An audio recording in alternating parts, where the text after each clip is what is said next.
very shortly afterwards or before, I forget the sequence here, you published The Minister Without Portfolio, which has its starting point in the war in Afghanistan.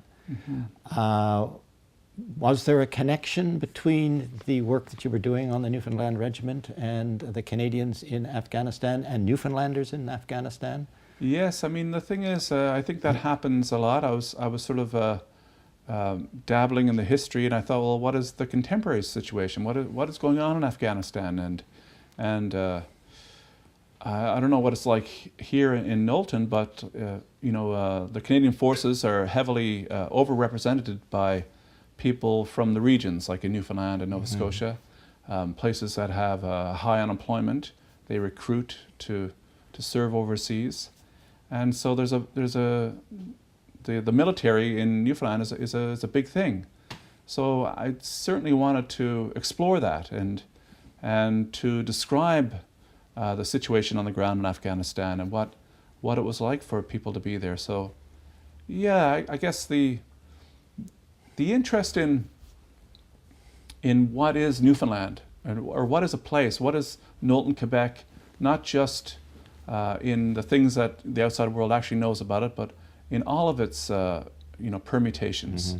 And I wanted to sort of capture that umbrella of experience of what it was, for what it means to be a Canadian who is put in Afghanistan and has to return. I wanted that to be part of the Canadian experience. Well, the dust of Kabul is paralleled with the snow in Newfoundland, and snow in St. John's at some point. And those kinds of comparisons of sensorial detail, I think we all do that. We all smell something one day and we think, oh, that reminds me of 20 years ago when I was in a bakery in France, and a similar thing with dust in the air, one place or another. Hemingway called that transference.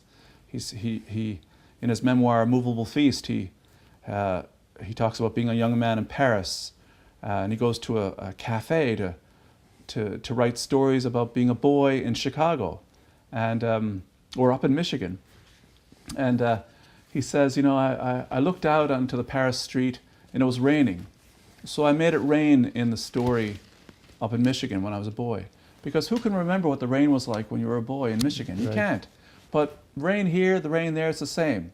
So he said that's called transference. And then you realize that A Movable Feast was written when he was in his late 50s in the Florida Keys, about when he was a young man in Paris, writing about being a boy up in Michigan. And you realize it must have been a rainy day in Florida when he wrote that scene.